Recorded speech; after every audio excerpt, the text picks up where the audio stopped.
Selamat pagi anak-anak. Ibu akan lanjut pembahasan mengenai teks deskripsi. Kali ini Ibu akan membahas struktur dan ciri kebahasaan dari teks deskripsi. Struktur teks deskripsi terdiri dari 3 bagian. Pertama, bagian identifikasi, yaitu bagian yang memperkenalkan objek yang sedang kamu deskripsikan. Biasanya meliputi lokasi, ukuran, dan lain sebagainya. Bagian kedua dinamakan deskripsi bagian. Bagian ini mendeskripsikan secara rinci ciri khusus yang dimiliki oleh objek tersebut, bisa tampilan fisiknya, kualitas, manfaat, dan lain sebagainya. Pada bagian ketiga, itu bagian penutup. Pada bagian ini merupakan kesan dari penulis terhadap objek yang sedang dideskripsikan. Jadi pada bagian terakhir ini bisa disebut sebagai kesimpulannya. Ciri kebahasaan teks deskripsi. Yang pertama, menggunakan kata sifat. Kata sifat adalah kata yang dipakai untuk mengungkapkan sifat atau keadaan sesuatu. Proses pembentukan kata sifat. Pertama, terbentuk dari kata dasar. Contoh, kuat, rajin, malas. 2. Terbentuk dari kata imbuhan. Contoh, terindah, termanis. 3. Terbentuk dari kata ulang. Contoh, gelap gulita, pontang panting. 4. Terbentuk dari kata serapan. Contoh, legal, kreatif. Kelima, kata sifat itu bisa dibentuk menjadi kata benda dengan ditambahkan imbuhan ke-an.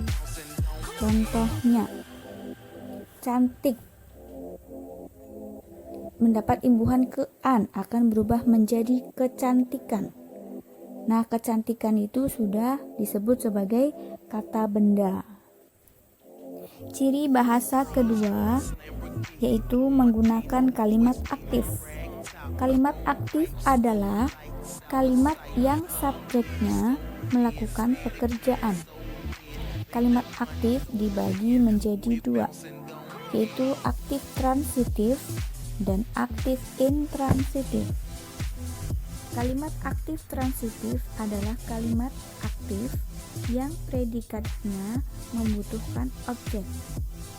Contohnya, masyarakat Asmat memiliki jiwa seni yang tinggi.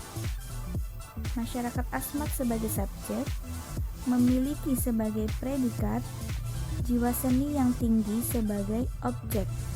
Kalimat aktif intransitif adalah kalimat yang predikatnya tidak membutuhkan objek.